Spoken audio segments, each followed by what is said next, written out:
My name is Delphine. I'm 32, an event planner who has spent more than a decade shaping other people's milestones with meticulous care. San Diego has been my home long enough that I know which coastal venues hold the best sunsets and which vineyards will charm even the pickiest in-laws. After years of making everyone else's special days look flawless, I thought planning my own wedding would feel like a reward. I was wrong. Azura, my fiancé, is a lawyer whose ambition keeps him working late, yet he never missed a tasting or a planning meeting with me. He insisted we book the La Jolla Resort, a cliffside property with an ocean view that makes guests sigh when they see it. I should have been glowing with anticipation, but a heaviness lingered. My family had a way of dimming light, especially when it shone on me. My parents, Ariadne and Caspian, measure life in assets and social standing. For them, family pride is displayed through business mergers, not quiet dinners or heartfelt phone calls. Family comes first, even when it hurts, my mother likes to say, though her version of family always seemed to orbit around my sister Callista. She's only a year older, but has lived her entire life under a spotlight I was told to hold steady for her. Callista is beautiful, bold, and used to getting her way. She thrives on admiration the way plants need sun. I used to call her the showstopper. Though in private I've always thought, she never just shares the stage, she takes the whole performance. And as my wedding approached, I had the sinking feeling that she wouldn't allow me even this one moment without interference. I came home early one Thursday, arms full of fabric swatches, seating charts, and a half-drunk iced coffee that had gone watery in the heat. Unlocking my apartment door, I heard laughter coming from my bedroom. Not Azura's deep voice, this was higher, sharper, laced with satisfaction. I froze, pulse quickening. The sound of heels clicked against my hardwood floor. I pushed the door open and stopped cold. There, in front of my full-length mirror, stood Callista. My wedding gown, ivory satin with delicate lace along the sleeves, hugged her frame. She tilted her head, phone raised, snapping selfies as if she were the bride. For a moment, air wouldn't reach my lungs. My throat closed, heart hammering. The dress I'd spent months searching for, the one Azura's eyes had brightened over when I first showed him the sketch, now looked like a costume on someone else. "Why are you wearing my dress, Callista?" My voice shook but held steady, a controlled anger I'd practiced my whole life. She turned, not startled, but pleased. Her lips curved in a smug smile. "Relax, Delphine. It looks better on me anyway. Take it off. Right now." "Oh, come on," she laughed, running her fingers down the bodice. "Oh, don't be so dramatic. It's just fabric. Besides, Mom said it doesn't hurt for me to try it. She thought I'd look stunning." I stepped forward, pulse rising in my ears. It's not just fabric. This is my wedding gown. In America, people talk about boundaries. Do you know what that word even means? Because this crosses every single one. She rolled her eyes, snapping another photo. "You've always been so uptight. It's just for fun. I'll post a few shots, get people excited. Maybe we'll start a trend, sisters sharing wedding looks." "You're mocking me." "No, I'm making the dress go viral. You should thank me." I remembered the first time she ruined something of mine. Junior prom. My dress returned with a tear along the hem and makeup smudges across the neckline. In college, she borrowed my shoes for a date and brought them back scuffed so badly I couldn't wear them again. Even my favorite sweater was stretched out after she forgot it in her bag for a weekend trip. Each time, my parents told me the same thing. Family comes first, let it go. But standing there, staring at her in the one garment meant only for me, I felt a new steel in my spine. "You need to take it off, now." Instead, she struck a pose, blew a kiss to her reflection, and pressed upload. My phone buzzed almost instantly, her post already live. My dress, my day, turned into her spectacle. I stepped closer, gripping the doorknob behind me to keep from shaking. "You've made your point. Get out." She smirked, slid the gown off without care, and draped it across my chair as if it were laundry. As she brushed past me, perfume heavy in the air, she whispered, "Don't worry, little sister. Everyone will still know it's your wedding. I'll just look better at it." Days later, I drove to my parents' mansion in Rancho Santa Fe, the kind of home that feels more like a museum than a residence. They had asked me to stop by to review the invitations, boxes of them stacked neatly on the marble foyer table. I picked one up, my pulse quickening. This was the moment, the printed proof of my upcoming marriage. The creamy envelope slid open beneath my fingers, the card thick and expensive. But as my eyes scanned the lettering, my breath caught. Together with their families, Callista and Azura invite you. No, I blinked, certain I misread. Then I saw it. My name, Delphine, printed in smaller font beneath Callista's, almost like a footnote. Worse, it was misspelled. I held the card so tightly it creased. The roar in my ears drowned out the ticking clock in the hallway. "Mom," I said, voice trembling with controlled fury. "My name isn't even right. Why is Callista's bigger than mine?" Ariadne swept into the foyer, pearl earrings glinting under the chandelier. She glanced at the invitation and waved a dismissive hand. "Don't overthink. Guests know who's important." "Important?" I stared at her, disbelief boiling into rage. "This is my wedding, my fiancé, my day." "Sweetheart, Callista just photographs better. People respond to her presence. You've always been the strong one, the quiet one. Guests expect her to shine. It reflects well on all of us." I felt the words strike like physical blows. A name on paper is proof of belonging. When you take it away, it feels like I don't exist.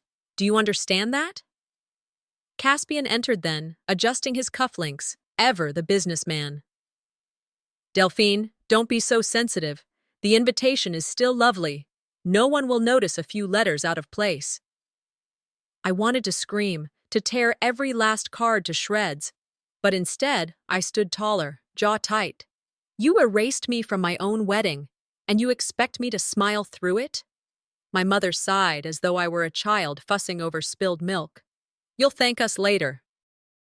These things matter in society. I slipped the ruined invitation back into its envelope, fingers trembling.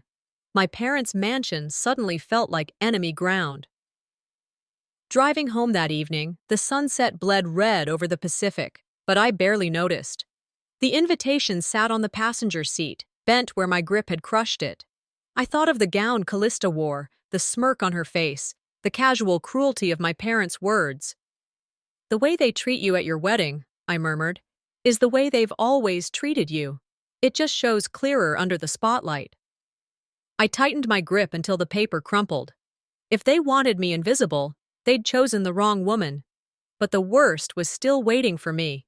2 weeks after the invitation fiasco, I found myself standing in the soft light of a bridal boutique, rows of gowns surrounding me like a silent jury. I had chosen this shop because of its reputation. Quiet, discreet, known for honoring a bride's wishes. I needed somewhere safe, but safety never lasted when Callista was involved. She insisted on joining me, flashing that eager smile that always hid something sharper underneath. "I just want to help, Delphine," she said, linking her arm through mine as though we were still children heading into church together. Inside, she charmed the designer instantly, complimenting his work, leaning close as she asked questions. But her attention quickly turned to her own bridesmaid dress. "Could we adjust the neckline? Maybe bring in some lace here, satin there, something more elegant, more bridal?" I froze, my eyes narrowing. "That's supposed to be a supporting dress, not a competing one." Callista didn't miss a beat. "Don't be so insecure. It's just fabric." The designer looked uneasy, eyes darting between us. His hesitation told me everything. He'd been given instructions. My parents' influence stretched even here, into seams and stitches meant for me. Watching Callista point at fabric swatches with the confidence of someone designing her own wedding gown, I felt the edges of my composure fray. I wanted to scream, but instead, I reminded myself, in this country, respect isn't given out of pity. Respect is demanded, and mine was being erased seam by seam. When the alterations were finished, Callista emerged from the fitting room like a queen unveiling a coronation gown. My breath caught, not from admiration, but from fury. Her so-called bridesmaid dress shimmered under the boutique lights, ivory satin hugging her waist, lace embroidery trailing across the bodice. It was nearly identical to my gown. Gasps rippled through the small crowd of customers waiting for their own fittings. A woman whispered, "Which one's the bride?" And my stomach twisted. I clenched my fists. Humiliation pressed against my chest, but I forced my voice to remain calm. "You're not the bride, Callista." She twirled in front of the mirror, smirking.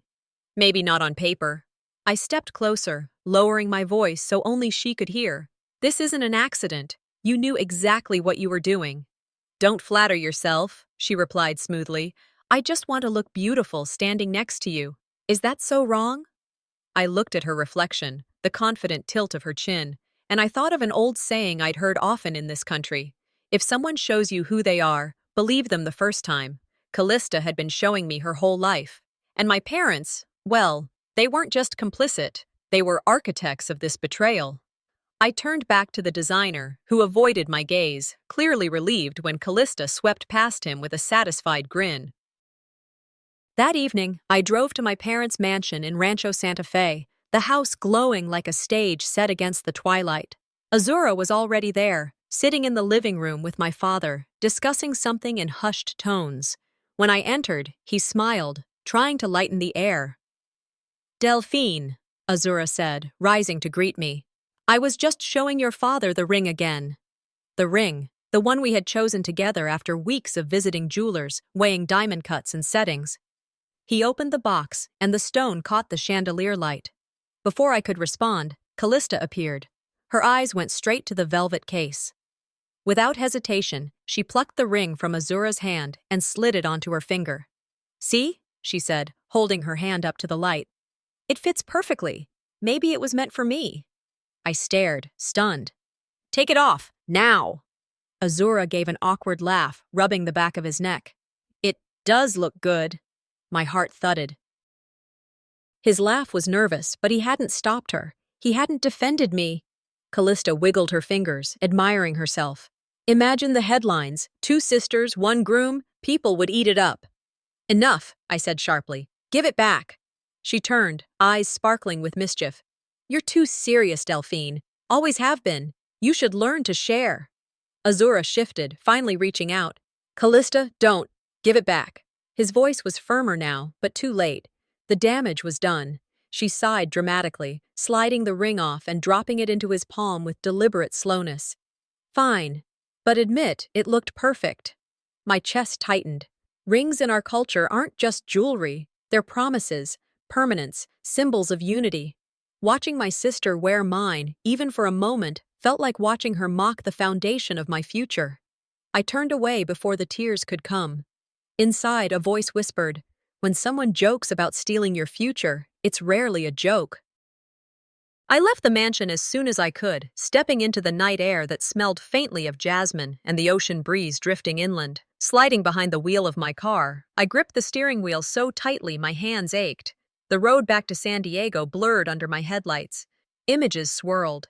Callista in the boutique, Callista in my gown, Callista wearing my ring, and my parents smiling in approval, as if this theft was a family sport.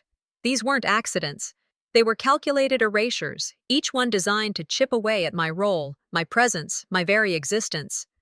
I parked outside my apartment and sat in the dark, chest rising and falling as I tried to steady myself. My phone buzzed with messages I didn't answer. Finally, I whispered aloud the words I needed to hear. Respect yourself enough to walk away from anything that no longer serves you, grows you, or makes you happy. But walking away wasn't an option. Not yet. Not until I showed them I wasn't as easy to erase as they believed. I leaned my forehead against the steering wheel, closing my eyes. The night pressed heavy, but resolve burned brighter inside me. I hadn't seen the full performance yet. The toast of shame was still to come. I drove toward Rancho Santa Fe with the same knot in my stomach I'd carried since childhood, whenever family dinners were announced. The mansion stood like a monument on the hill, all glass windows and polished stone, a museum of my parents' pride. Inside, every wall was covered with framed certificates, business awards, and photographs documenting Callista's pageants, her graduations, her modeling shoots. My milestones were somewhere, but always in the corners, smaller frames swallowed by her light. The staff opened the heavy double doors, greeting me politely but without warmth, as though I were just another guest. I entered the dining room where the long mahogany table gleamed under the chandelier. The smell of roasted lamb and garlic butter filled the air, but the atmosphere was cold. "Delphine," my mother said, pecking my cheek quickly. "You look tired. Are you working too much again?" My father gave me a firm handshake instead of a hug. "Still overly sensitive about the invitations. You need thicker skin in this family." I sat down, inhaling slowly. When people tell you you're overreacting, it usually means they don't want to deal with their guilt. I kept my guard up, but part of me still hoped for civility, even inclusion. Callista arrived last, gliding in like a star entering her premiere. She kissed my parents' cheeks and slipped into her seat across from me, wearing a silk dress that nearly matched the ivory shade of my wedding gown. Dinner began, with Callista steering every conversation. "Azura said we should look into houses in La Jolla. He's always dreamed of waking up to the ocean. I think it suits us, don't you, Dad?" My fork clattered against my plate. "Us? Callista? He's my fiancé," she smirked. "I meant you two, of course, but he does confide in me often. We share a sense of vision." I gripped my napkin tighter.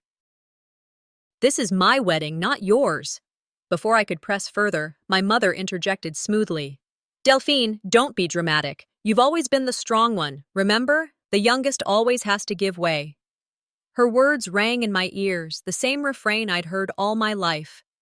At 6, when Callista wanted the dollhouse I was playing with.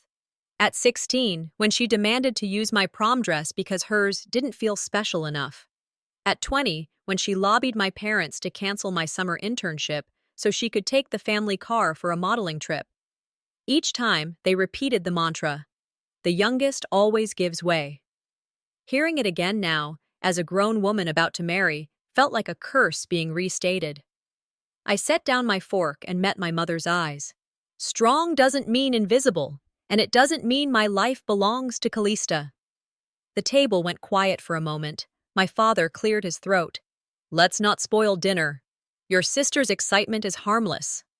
"Harmless?" I asked.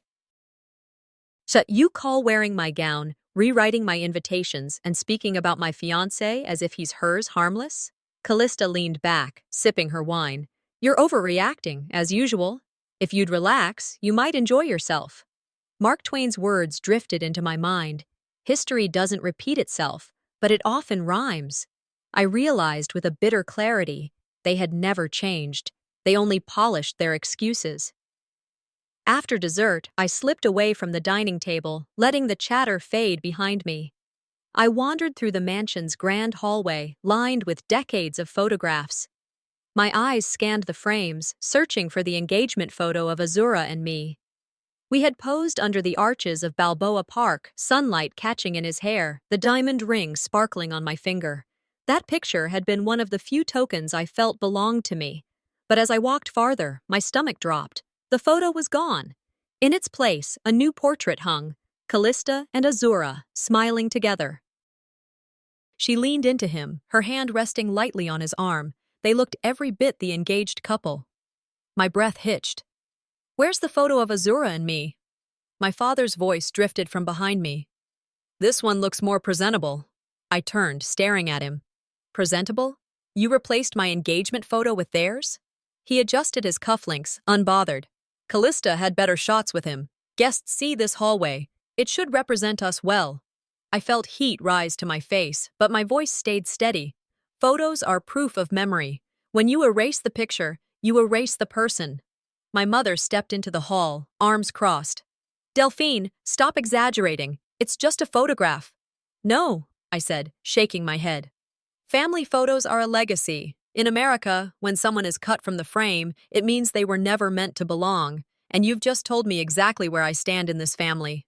Callista strolled by, glancing at the photo and then at me. "Relax, little sister. And if you act more gracious, maybe you'll earn a place back on the wall." I bit back the rage clawing in my chest. Instead of lashing out, I stood taller. Driving home that night, I replayed every word in my mind. This wasn't mere favoritism anymore. It wasn't even rivalry. This was rewriting my story while I was still alive to watch. As I parked outside my apartment, the weight of it pressed down. But underneath the heaviness, resolve flickered. I whispered to myself, "Silence is the best weapon until the right moment to speak arrives." And I knew that moment was close, because the next time my family tried to erase me, I would not let it pass unnoticed. And that moment came sooner than I expected during the rehearsal dinner. The night of the rehearsal dinner arrived with a strange electricity in the air. Azura and I walked into the restaurant together, the weight of 100 watchful eyes following us. The venue was stunning. Soft candlelight flickered against glass walls overlooking La Jolla's coastline, every table adorned with roses and linen napkins folded into perfect triangles. Guests murmured over cocktails, their voices weaving into a low hum of anticipation. But the hum didn't carry joy for me. It carried the expectation of performance. My parents orchestrated the evening with the precision of CEOs hosting a corporate gala. They weren't smiling because their daughter was preparing to marry. They were basking in the glory of entertaining. Ariadne floated from table to table in a sequined gown, greeting guests as if she were the guest of honor herself. Caspian stood near the entrance, shaking hands firmly, his tone filled with practiced warmth. I forced myself to breathe evenly. I'd promised myself I wouldn't show cracks tonight, not after the dress, the invitations, the photo. Yet each step into the room felt like I was walking onto a stage where I wasn't cast as the bride, but as an extra in my own life. People say rehearsal dinners are about unity, about laughter, about gathering the closest circle before the big day. For me, it felt like a rehearsal of betrayal. During the first hour, small conversations circled around me like gnats. I was asked about the menu, the flowers, the seating charts, as if I were still the planner, not the bride. Then, Callista arrived. She entered in a gown that clung like liquid gold, shimmering under the lights. All heads turned, and even I couldn't deny she looked breathtaking. But the ache in my chest wasn't about beauty, it was about intent. She knew exactly what she was doing, upstaging me in my own rehearsal. "Callista, you look stunning," a guest said, voice loud enough to draw attention. Azura's eyes flickered toward her and lingered longer than they should have. I swallowed hard, reminding myself to stay poised. But then another guest, perhaps emboldened by champagne, leaned across the table and said directly, "You two look incredible together." His gesture was toward Callista and Azura, not me. Azura chuckled nervously, shifting in his seat. "She does look stunning tonight." The words landed like a slap. My fiancé, at my rehearsal dinner, publicly admiring my sister as if she were the one in white tomorrow. I smiled tightly, hiding the quake in my hands under the table. "She's a bridesmaid," I reminded, my tone light but edged. Callista tilted her glass, smirking. "Well, bridesmaids can look good too, right?" The table laughed. My heart didn't. Inside, fury burned hotter than the candles on the table. I wanted to stand, to walk out, to demand loyalty, but I stayed still, every muscle taut. Sometimes silence is louder than rage. When a man praises another woman in front of his bride, the insult echoes long after the words fade. In America, words matter. One careless sentence can shatter trust, and tonight mine cracked. Dinner ended with the clinking of glasses, the announcement of toasts. I braced myself, believing maybe this was the moment my parents would remember me, their youngest daughter stepping into marriage. Caspian rose first, his wineglass raised high. His voice carried authority, steady and clear. "To Callista and Azura," he declared, smiling broadly. "What a beautiful pair! What a future!" My breath caught. Surely he misspoke. Surely he meant me. But then Ariadne stood, her pearls gleaming, voice dripping with satisfaction. "Yes, this is the union our family always dreamed of." The room erupted into polite applause, glasses clinking, whispers rising in confusion, and then acceptance. My stomach twisted as I realized they weren't correcting themselves. They meant it. I looked at Azura, and he shifted uncomfortably, face pale, but he didn't stand to correct them. He didn't say my name. He let it happen. Guests clapped politely, some glancing at me with pity, others pretending not to notice. In that moment, I wasn't the bride. I was the afterthought. I sat frozen, the room around me dissolving into a blur of clinking silverware and laughter. My parents weren't just showing favoritism anymore. They were rewriting reality in front of witnesses. Public recognition is proof of belonging. And when your parents raise a glass to someone else at your rehearsal dinner, they are telling the world who they truly value. I stared at Azura, locking eyes with him. My silence was deliberate, but my gaze was sharp, a warning he couldn't misinterpret. This was a breaking point. The evening wound down, but inside me something wound tighter. Humiliation can crush a person, but it can also sharpen them. I decided it would sharpen me. As we drove away, I stared out at the dark ocean waves hitting the cliffs. Ariadne's words replayed in my mind, each syllable like acid. Caspian's toast lingered like smoke. I clenched my fists in my lap, pulse steady now, not from shock, but from clarity. I whispered to myself, unheard by Azura, "You don't know your own strength until standing is the only choice you have." Strength had become my only option, but strength alone wouldn't be enough, because the silencing was coming next. After my parents' humiliating toast, I sat in silence, my fork untouched on the porcelain plate. Guests continued to chat, but I felt their eyes on me, weighing, judging, whispering. My cheeks burned, not from shame, but from the effort of keeping my composure. I reminded myself that I still had a voice, that I wasn't the shadow my parents insisted I be. I stood, walking to the master of ceremonies, stationed near the edge of the dining room. "May I say a few words?" My voice was calm, but my heart pounded like a drum in my chest. He nodded, handing me the microphone, and for a moment I allowed myself to believe this would be my chance to reclaim the evening. I drew in a breath, scanning the room. Candlelight flickered against crystal glasses, illuminating faces of family and friends, people who were supposed to be here for me. In America, a woman is expected to speak up, I thought, but tonight they'll make sure I'm not heard. I raised the microphone, willing my voice to be steady. "Thank you all for coming." A piercing crackle interrupted me, then silence. The mic went dead. The sound of static hung heavy before fading into complete quiet. Confused glances bounced around the room. A few guests smirked, while others leaned closer to see if I'd try again. "Hello?" I tapped the microphone, swallowing hard. "Can you hear me?" The MC hurried forward, brow furrowed. "Technical issue. Maybe we should move on." His voice was apologetic, but not urgent, as though this malfunction had been expected. Across the room, Callista smirked, eyes glittering with triumph. She knew. Before I could protest, my mother's voice cut through. "Darling, let Callista handle it. She's always been better at public speaking." The words stabbed deeper than the silence.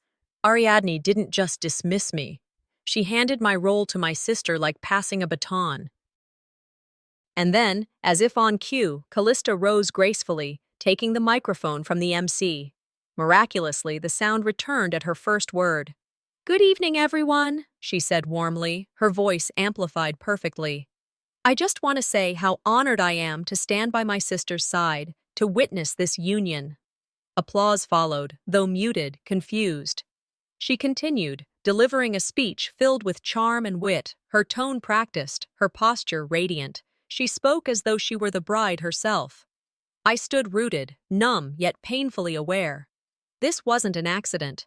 It was staged, orchestrated to remind me that my silence wasn't neutral. It was their weapon. They had muted me so Callista could shine brighter. Inside, anger simmered, but I refused to let tears betray me. I straightened, watching her bask in the glow of words that should have been mine. Later, as the evening thinned into hushed conversations and clinking coffee cups, I forced myself to mingle. My body moved among relatives, but my spirit hovered on the edges, detached. That was when I heard it, the whispers. Two aunts leaned in near the dessert table, voices low but sharp enough to slice. "She can't even hold his attention," one said, her eyes darting toward me. "Everyone knows Callista is the real match," the other replied, shaking her head. "It's embarrassing." Their words sliced through me deeper than any mic failure. It wasn't just the stage being stolen, it was my very role as a bride, being bartered away in gossip.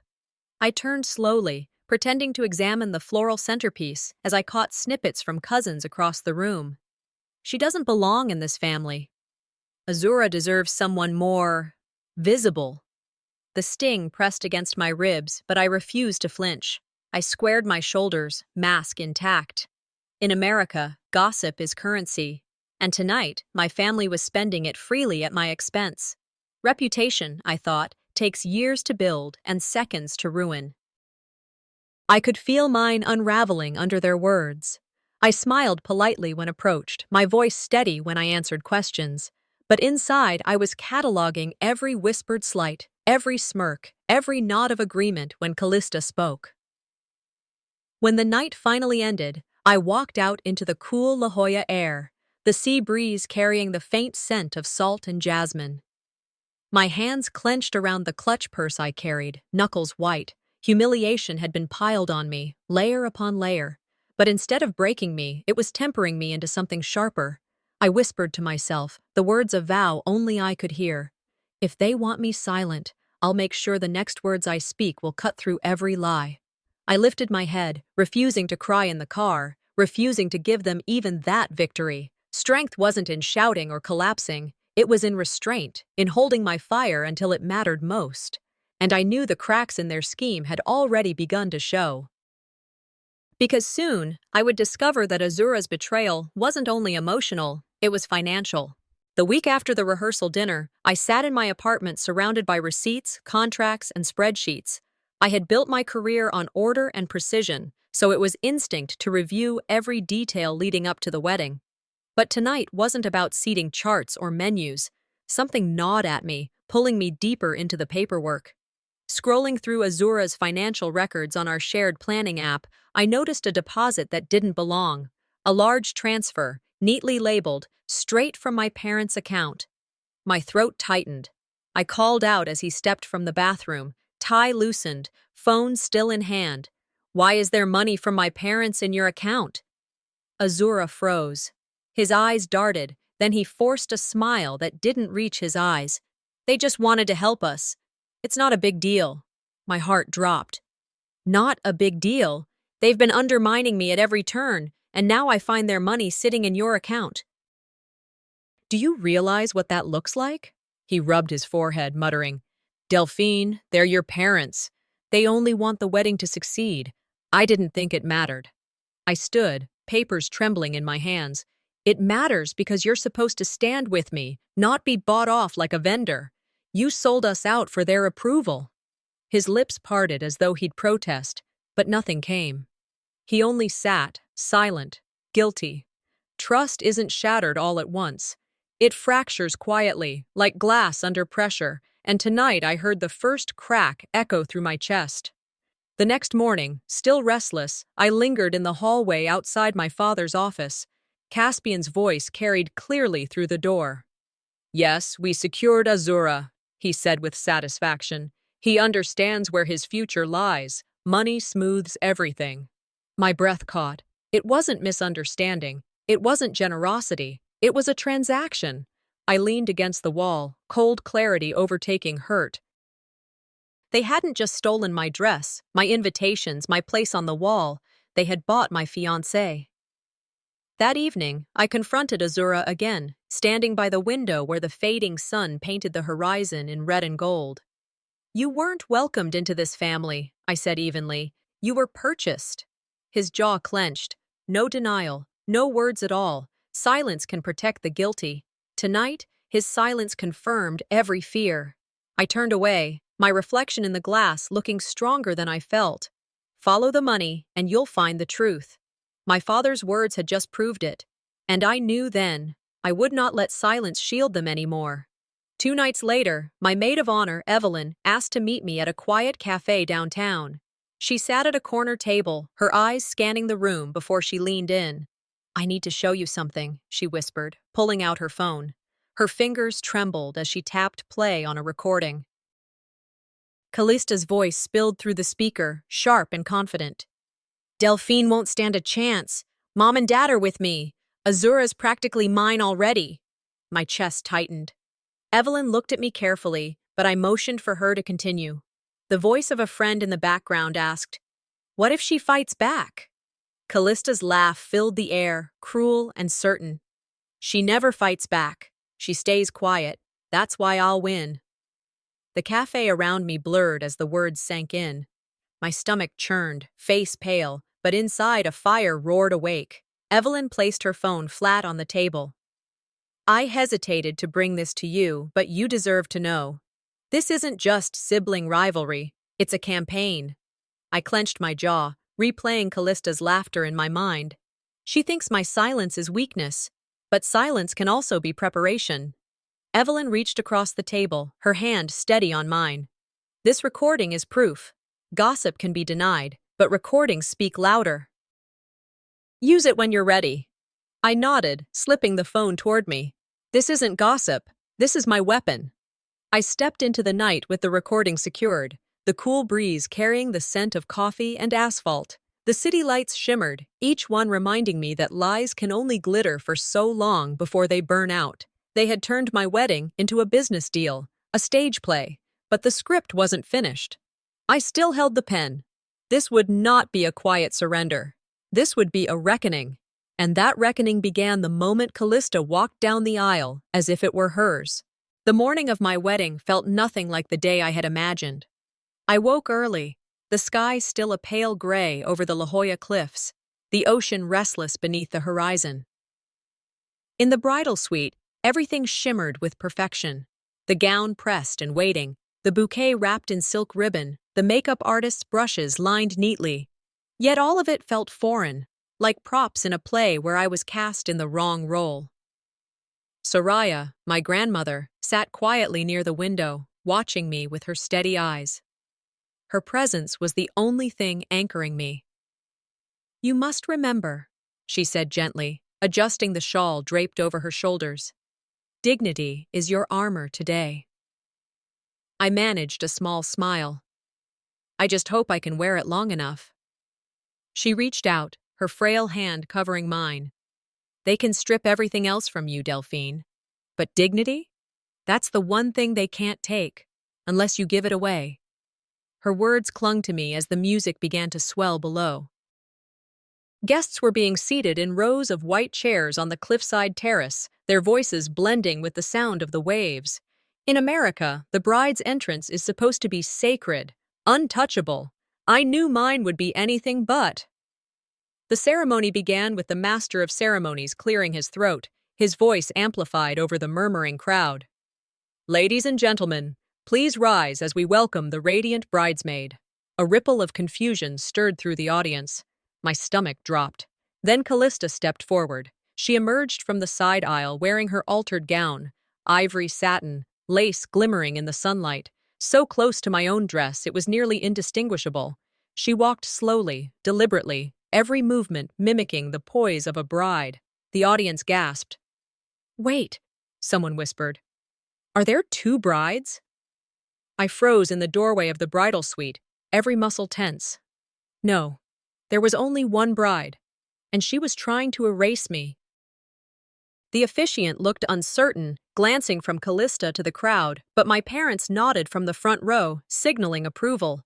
The manipulation was clear. I inhaled deeply, adjusted my veil, and stepped forward.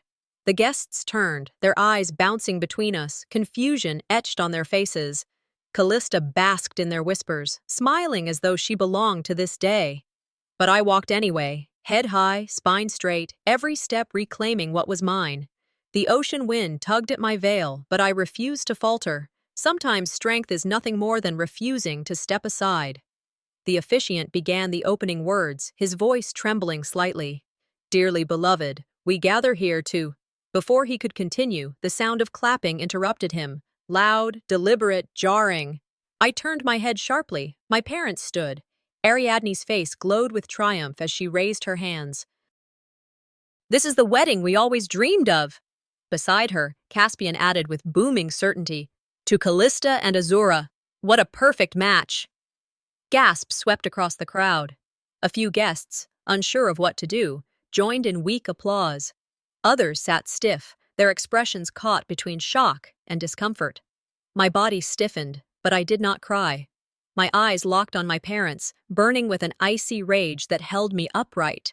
Applause is supposed to crown the bride. Here, it crowned my replacement. Azura shifted uneasily beside me, his hands tightening and loosening at his sides. But he didn't correct them. He didn't open his mouth. He let it happen. That silence was its own betrayal. The officiant cleared his throat, visibly rattled. Soraya reached for my hand, her grip surprisingly strong for her frail frame. "Don't you dare bow to them," she whispered. Her words steadied me. I looked again at my parents, watching them revel in their performance. Their applause wasn't just favoritism, it was erasure. In front of family, friends, and witnesses, they had disowned me as their bride. As the ceremony continued mechanically, I stood in stillness, rage cooling into something harder, sharper. My parents had told me plainly who mattered, and it wasn't me. People say, when someone tells you who they are, believe them the first time. Today, my parents didn't just tell me, they shouted it for everyone to hear. I inhaled, steadying my breath as the officiant's words washed over me without meaning. I no longer heard the vows, the readings, the ceremonial phrases. All I heard was applause echoing in my ears, replacing my name with Callista's. Instead of breaking, steel formed inside me. This wasn't the end, it was the opening act. Humiliation was only their prelude, because the viral storm was next. The ceremony didn't recover after my parents' applause. The officiant tried to resume with a shaky smile, but the air was heavy with confusion, the crowd whispering, shifting in their seats. I barely heard his words. My eyes were fixed on Azura's hands, trembling slightly as he held the velvet box containing our wedding rings. I couldn't stop staring at it. My future, the years I thought we would share, the promise of permanence, reduced to a small circle of metal in his palm. Americans say a wedding ring is a circle, without end. But mine was about to be broken before it ever began. Soraya's hand pressed against my arm, gentle yet grounding. She didn't say a word, but I knew she felt the storm brewing in the room. My heart pounded against my ribs. Something irreversible was about to happen. The officiant's voice rang out louder, as if forcing order back into the chaos. "Now, we will exchange rings as a symbol of unity." Azura opened the box. For a moment, his eyes darted to mine. I searched for reassurance, for strength, for even the faintest reminder of the man who once promised me forever. But instead, he turned, toward Callista. He took her hand. Gasps erupted across the hall. The sound of dresses rustling, chairs creaking, voices rising in disbelief. My breath froze. "Azura," I whispered, my voice trembling. "What are you doing?" Callista tilted her head, a cruel smile curving across her lips. "Isn't it obvious?" The officiant froze mid-sentence, mouth open, unable to process what he was witnessing. The guests broke into a cacophony of whispers, some pulling out their phones, others shaking their heads. A stranger's voice carried above the rest.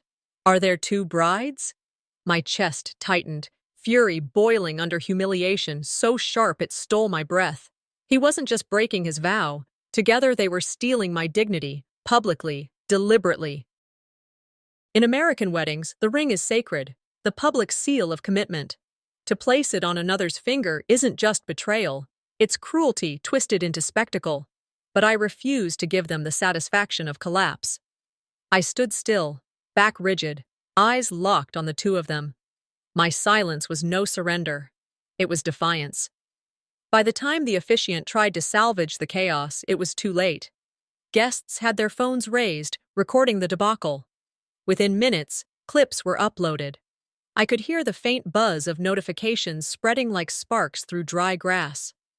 By the time I retreated to the bridal suite, my phone vibrated relentlessly. Hashtags exploded across the screen. #2, brides, #sister ceremony, #stolen wedding. I sank onto the velvet chair, gown heavy against my body, scrolling through the endless stream. Headlines mocked me. 2 sisters, 1 groom, La Jolla wedding turns into family scandal. From the hall below, I overheard snippets of conversation as guests filtered out. I thought the bridesmaid was the real bride. That poor woman, erased at her own wedding.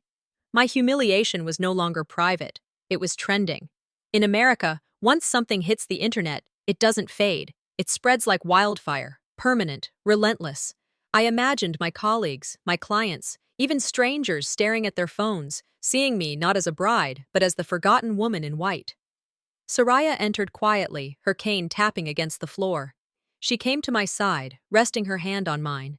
"Delphine," she said softly, her voice firm despite her years, "your silence now will make your voice later thunder." Her words steadied me. I lifted my head, letting the cruel comments roll across the screen one after another. The laughter, the mockery, the speculation. I let it all burn into me, shaping not weakness, but resolve. Hours later, I remained in that chair, scrolling, reading every jab, every lie. My anger, sharp at first, settled into something more dangerous: clarity. "They wanted to make me a ghost in my own wedding," I whispered to myself, the weight of the dress pressing down like chains. "Instead, they made me a storm. And storms don't stay silent, because the first lightning strike came when my grandmother stood up for me." The ceremony hall after the betrayal was thick with tension, every breath in the room heavy. Guests shifted in their seats, murmuring, some uncomfortable, others entertained by the spectacle unfolding. My chest ached, my dress felt like it weighed 100 pounds, and my hands trembled against the bouquet I no longer wanted to hold. I tried to steady myself, but the silence pressed in like a cage. Then, a sound broke it, the tap of a cane. Soraya, my grandmother, rose slowly from her seat in the front row. Her small frame stood taller than any of us in that moment. She leaned on her cane, her eyes burning with clarity, her voice steady as steel. "Enough," she said, her voice cutting through the noise like glass shattering. "This is Delphine's wedding, not a circus." The crowd hushed instantly, shocked into silence by her authority. Guests who moments ago whispered with glee now sat up straighter, uncertain. I looked at her, my throat tightening. Sometimes it takes the oldest voice in the room to remind everyone of the truth. For the first time that day, I felt seen. Soraya didn't sit back down. She turned to the crowd, voice firm and unwavering. "I've watched this family erase Delphine for years," she declared. "Every time, I bit my tongue. But today is too far. I will not allow it." A ripple went through the guests. Some whispered in surprise, others nodded slowly, recognizing the weight of her words. Callista scoffed audibly from across the aisle. "Grandma, please, don't embarrass yourself." But Soraya's eyes never left the crowd. "Embarrass myself? No, child. It is you and those who enable you who bring shame. A wedding is sacred, and this one belongs to Delphine." My chest swelled, tears threatening, but I forced them back. Strength now was not in crying, but in holding steady. An older cousin leaned toward her husband, whispering, "She's right. They've treated Delphine like she doesn't exist." Another guest, shaking his head, murmured, "I thought I was crazy watching it all. Thank God someone finally said it." Soraya raised her cane slightly, as if to punctuate her words. "Silence is complicity, and I will not be complicit." In American weddings, elders often stand to bless the couple. My grandmother had reclaimed that tradition, but her blessing wasn't ritual, it was shield and sword. Her courage reminded me that silence doesn't have to be weakness. Silence can be broken, not with rage, but with truth. The ceremony limped forward, though the air had shifted. My parents' smiles were tighter, their glares sharper. I thought it was over until I saw them usher Soraya into a side room once the guests began dispersing. Something in me told me to follow. Inside the dim room, the walls muffled the noise of the reception. Ariadne's voice was sharp, dripping with venom. "If you keep this up," she hissed, "we'll stop paying for your care. Do you understand me? Your living arrangements, your medical bills, we control them." My father stepped closer, towering over her frail frame. "You think we won't? Try us, Soraya." My stomach turned, rage flooding my veins. But Soraya lifted her chin, her grip tightening on her cane. Her voice didn't waver. "I'd rather lose comfort than lose my granddaughter's dignity." For a moment, no one spoke. Ariadne's face twisted. "Ungrateful old woman. After everything we've done for you. For me? Soraya interrupted, her voice cold. No. Everything you've done has been for appearances, for wealth, for pride. Don't pretend it was ever about love. I stepped forward then, unable to stay silent any longer. You threaten her because you can't threaten me anymore, and you hate that she still has more courage than either of you.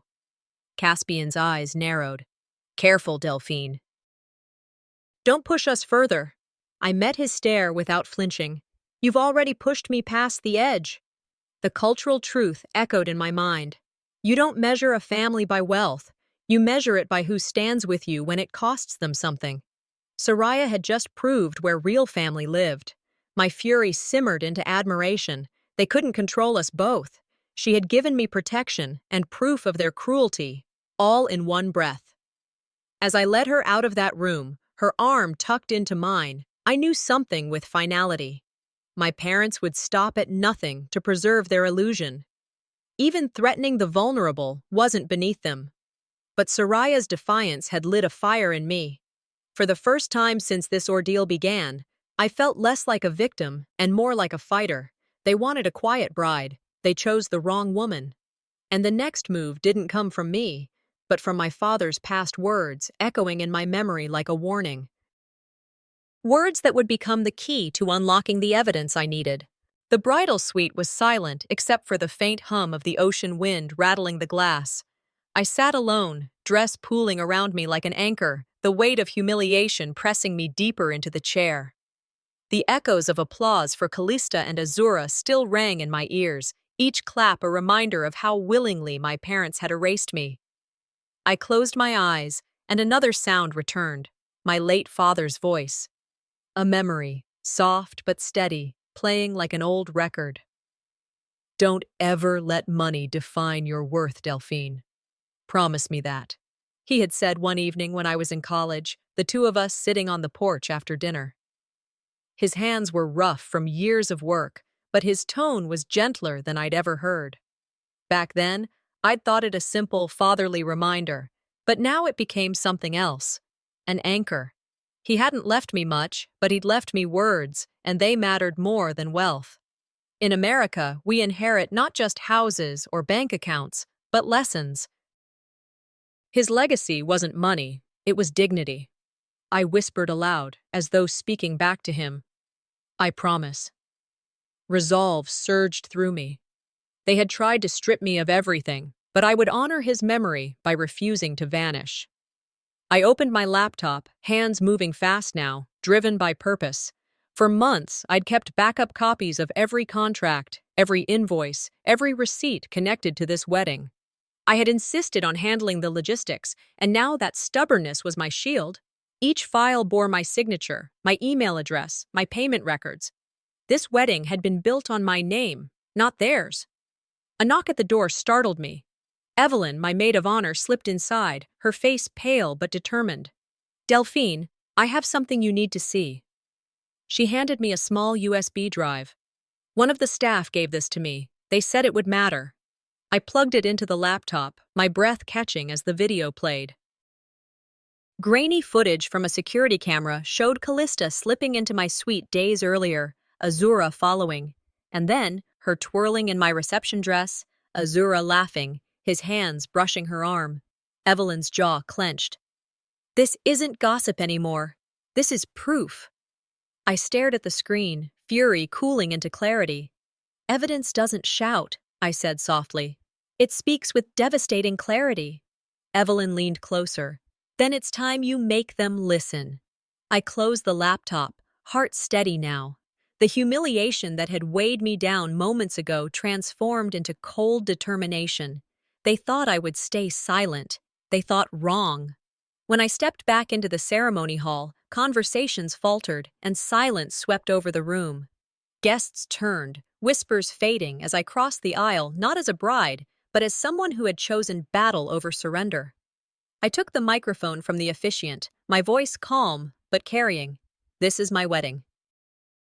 And before this day goes any further, you deserve the truth. Gasps stirred as I connected the projector to my laptop. The first slide flashed onto the screen. contracts with my name signed across them, receipts of payments from my accounts. This venue, I said, pointing, booked under my signature. These vendors, paid with my savings, every dollar, every plan, every vow. You see, here is mine. A murmur rolled through the crowd. I clicked again. The video played. Callista in my dress, Azura at her side, their laughter filling the speakers.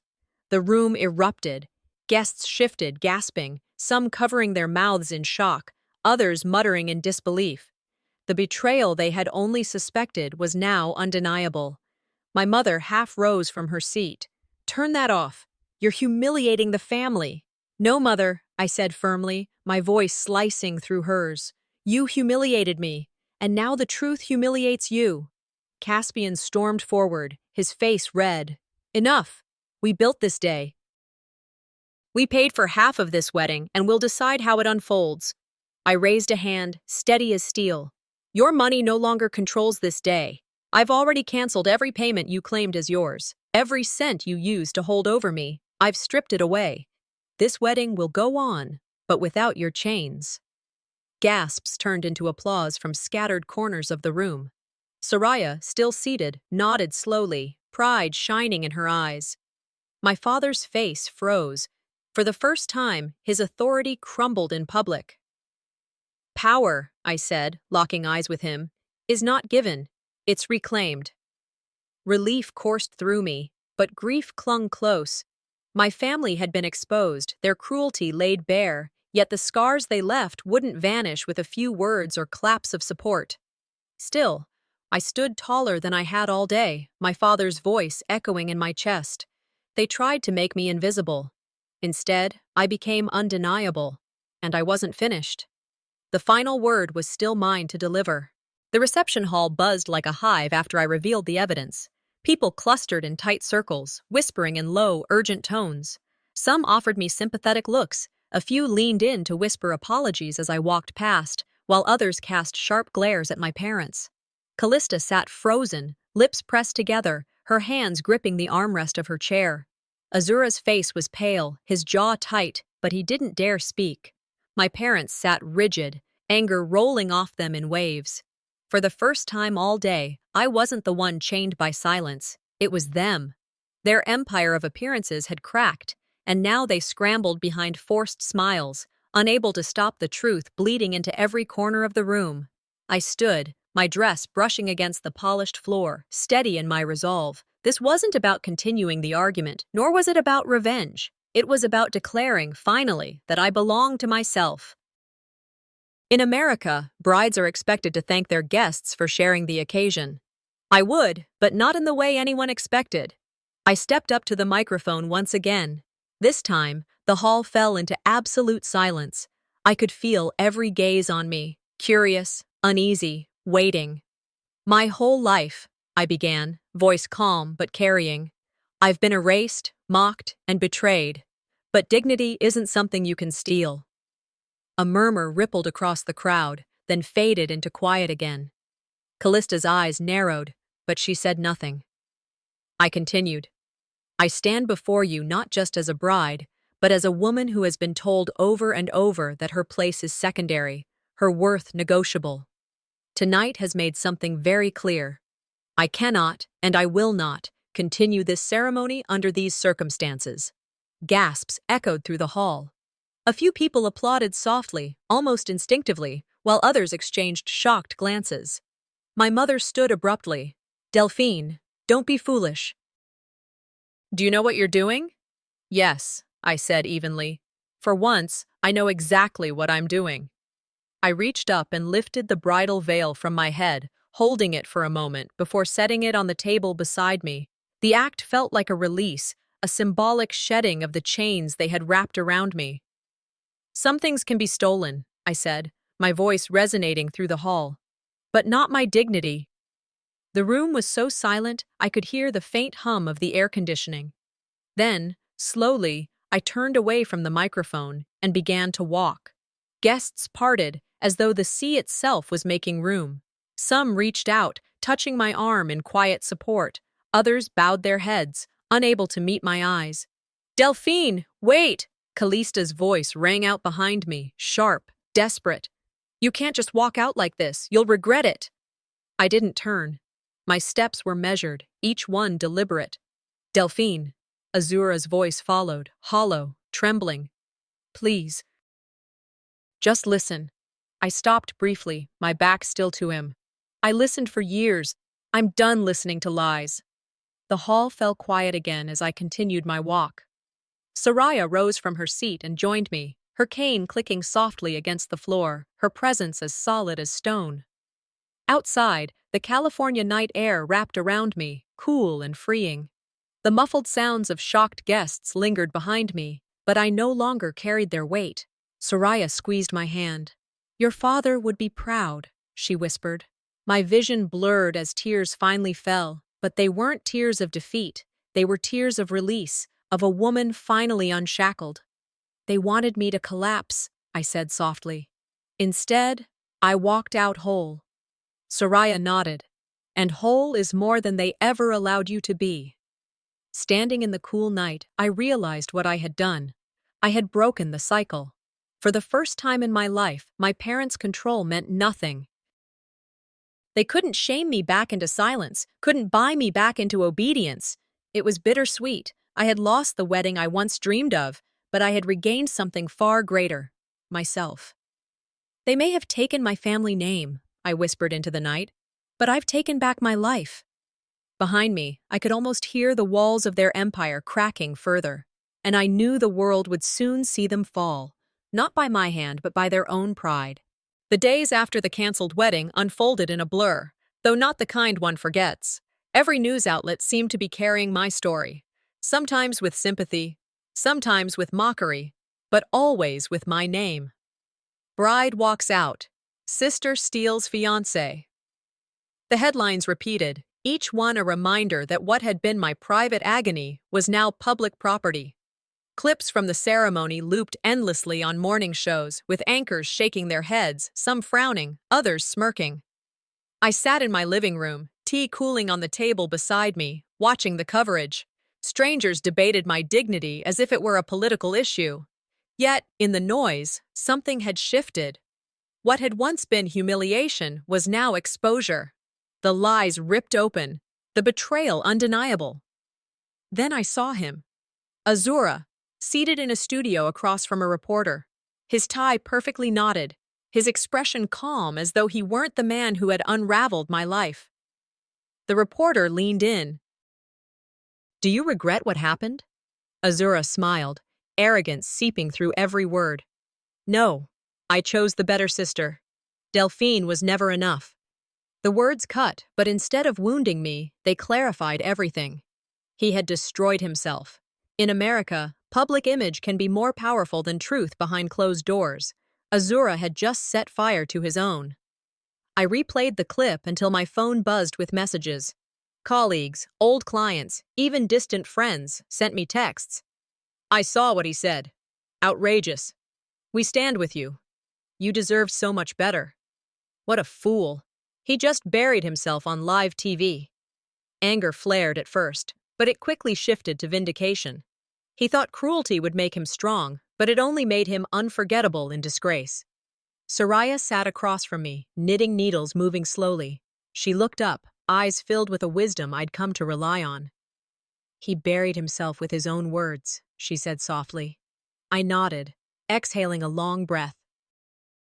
Then let them define themselves. I won't let them define me. A few days later, another wave of news hit. Not about me, but about them. Azura Carter and Callista Grant lose major business contract after wedding scandal. The headline scrolled across my phone as I sipped coffee. Inside the article, details piled up. Brands pulling sponsorships, investors withdrawing, social media followers plummeting by the thousands. Their accounts, once glossy displays of perfection, now flooded with mocking comments and calls for boycotts. At a cafe, I overheard a businessman on the phone. We can't be associated with this circus. It's toxic. I didn't need confirmation, but it came anyway, from a friend of a friend who worked at the same firm Azura had courted. He's done, she whispered. No one trusts him now. Meanwhile, Callista's voice carried through a leaked voicemail. "They're abandoning me! Fix this!" she had cried to my mother. I could picture it, her mascara smudged, her words trembling, the same woman who once sneered in my mirror while wearing my gown. My parents, once so proud, were now desperate. Neighbors stopped visiting, church members avoided their pew, old friends let calls go unanswered. The empire of status they had built cracked under the very pride they had weaponized against me. They thought wealth and applause would protect them, I reflected. Instead, pride became their downfall. One evening, I returned home, carrying the garment bag that held my untouched wedding dress. I unzipped it carefully, smoothing the fabric with my hands before placing it back in its case. It wasn't a symbol of loss anymore. It was proof of survival, of dignity no one could steal. I stood by the window of my apartment, watching the city lights blink alive as the sun dipped low. Soraya moved into a senior apartment just 10 minutes away, her presence now a constant anchor. We shared dinners, cups of tea, and quiet strength. I had already begun sketching plans for my new business, one untethered from family shadows. For the first time, each decision felt like mine, entirely mine. I whispered to myself, sometimes the best revenge is simply moving on better than they ever expected. They had taken my wedding, but I kept my dignity. And dignity is the only vow that never breaks. As I closed the garment bag and tucked it away for good, I felt peace settle inside me. Not because they were ruined, but because I was free. And that is how I finally became my own bride. Married to freedom, not approval.